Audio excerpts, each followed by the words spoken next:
The slap echoed like a gunshot across the courthouse square, sharp and brutal, silencing the evening hum of the city. A black woman staggered back, her hand flying to her cheek, but her eyes burned with a fire that promised retribution.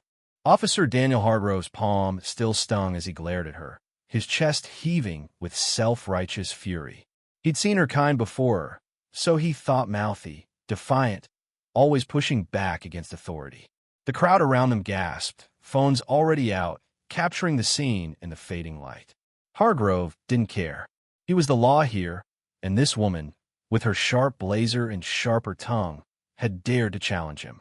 "You don't talk to me like that," he snarled, stepping closer, his badge glinting under the streetlights. "You don't belong here." But Aisha Coleman wasn't just anyone. She stood tall, her cheek throbbing but her resolve unshaken. She was no stranger to prejudice, but this was a new low. The crowd murmured, some shouting, others filming, as she straightened her spine and fixed Hargrove with a stare that could cut glass. "You just made the biggest mistake of your life," she said, her voice low, steady, and laced with a quiet menace that made Hargrove pause, if only for a second. It had started 20 minutes earlier, a routine evening outside the county courthouse. Aisha, a respected circuit court judge, had been leaving after a long day of hearings. Her briefcase was heavy with case files, her mind heavier with the weight of justice she'd dispensed that day. She was known for her fairness, her unflinching commitment to the law, and her refusal to let bias hers or anyone else stain her rulings. But as she crossed the square, she'd noticed a commotion. Hargrove, barking orders at a young black teenager, his hand already on his holster.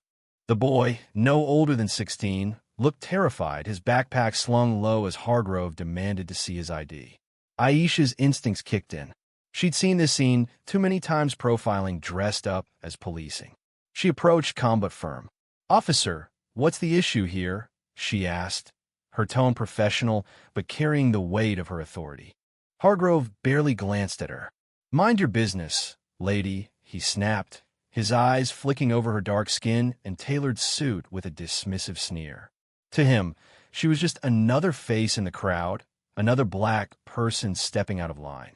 The boy stammered, trying to explain he was just waiting for his mom, but Hargrove cut him off, his voice rising. "You think you can loiter here? This ain't your neighborhood." Aisha's blood boiled, but she kept her composure. "He's not loitering. He's waiting for his mother. Let him go." Her words were measured, but they carried the weight of someone used to being heard. Hargrove, though, wasn't listening. He turned on her, his face reddening. "I said back off. You don't get to tell me how to do my job." The argument escalated quickly. Aisha stood her ground, citing the law, her voice steady as she explained the boy's rights. Hargrove, emboldened by his badge and years of unchecked power, grew angrier. The crowd began to gather, sensing the tension. Aisha's presence, calm but unyielding, seemed to infuriate him more. "You think you're smart? Huh?" he spat, stepping into her space. "You people always think you know better." The words hit like a slap before his hand ever did. "You people." Aisha's jaw tightened, but she didn't flinch. She'd heard it before on the street, in courtrooms, even whispered behind her back in law school. But she wasn't that young girl anymore, swallowing her anger to survive. She was Judge Aisha Coleman, and she fought too hard to let this slide. "Step back, officer," she warned, her voice ablaze. Hargrove's eyes narrowed, and in a flash of rage, he raised his hand and struck her. The crowd erupted, shouts of outrage mingling with the click of cameras. Aisha stumbled but caught herself, her hand pressed to her face. For a moment, the world seemed to freeze. Hargrove's smug expression, the boy's wide-eyed horror, the crowd's collective gasp. Then Aisha spoke, her voice cutting through the chaos. "You don't know who I am, do you?" She stepped forward, closing the distance between them, her eyes locked on his. Hargrove scoffed, but there was a flicker of uncertainty in his gaze. He opened his mouth to retort, but Aisha didn't give him the chance. "I'm Judge Aisha Coleman, and you just assaulted a sitting circuit court judge." The color drained from Hargrove's face. The crowd's murmurs grew louder. a wave of whispers rippling through the square. Judge Coleman? The judge? Hargrove's mind raced, his bravado crumbling as the weight of his actions sank in. He'd heard of her hell. Everyone in the precinct had. She was the one who'd thrown out cases built on shoddy evidence, who called out cops for cutting corners. And he just slapped her. Aisha didn't break eye contact. "You're done," she said, her voice steady but carrying the weight of a gavel. She turned to the boy, who was still frozen, his eyes darting between her and Hargrove. "Go find your mom," she said softly. "You're safe now." The boy nodded, clutching his backpack as he slipped into the crowd. Hargrove stammered, trying to regain control. You can't do this." "I was just doing my job," but his words sounded hollow, even to him. The crowd was closing in, phones still recording, and Aisha's presence seemed to grow larger, her authority undeniable. She didn't need to raise her voice. Her silence was enough to make him shrink. "You abused your power," she said, her words deliberate, each one landing like a blow. "You targeted that boy because of his skin, and you struck me because you thought I was just another black woman you could intimidate." She paused, letting the truth hang in the air. "But I'm not just anyone. And this ends now." The square was alive with tension, the crowd buzzing with a mix of anger and awe. Aisha's cheeks still burned, but her focus was razor-sharp. She'd spent her life fighting for justice, not just in the courtroom, but in moments like this, moments that tested whether the law was a shield or a weapon. Hargrove's badge didn't make him untouchable, and she'd make sure he learned that.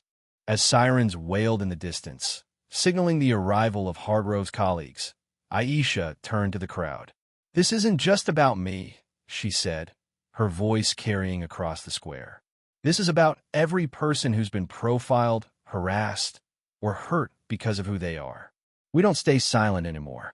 The crowd roared, a mix of cheers and shouts, as Hargrove stood frozen, his world unraveling.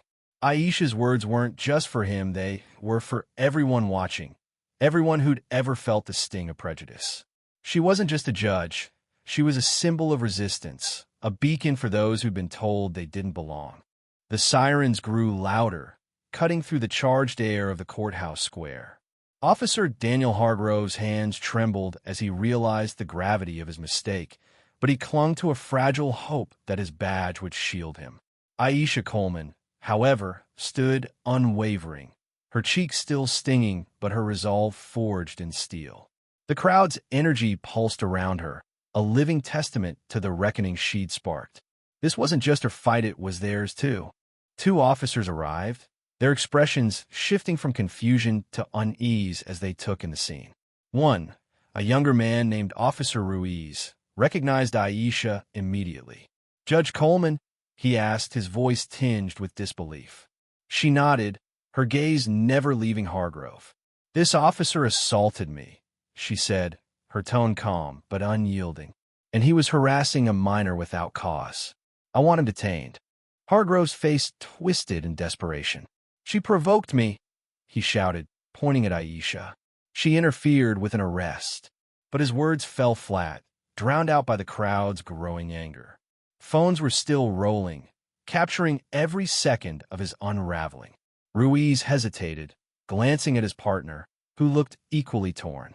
They knew Aisha's reputation, her rulings were fair but ironclad, and she didn't tolerate misconduct, especially not from police. "Detain him," Aisha repeated, her voice a quiet command that carried more weight than Hargrove's badge ever could. Ruiz stepped forward, his hand on his cuffs, but Hargrove backed away, his eyes wild. "You can't do this," he yelled, his voice cracking. "Ima gulp. I was doing my job." "Your job isn't to brutalize people," Aisha shot back, her words cutting through his panic. "Your job isn't to judge someone by their skin. You failed, officer, and now you face the consequences." The crowd erupted in cheers, their voices a chorus of defiance. Ruiz, sensing the tide turning, moved swiftly, cuffing Hargrove's wrists as the older officer muttered protests. As Hargrove was led away, Aisha turned to the crowd, her heart pounding but her purpose clear. She saw faces of every color, every age, united by a shared hunger for justice. "This isn't the end," she said, her voice rising above the noise.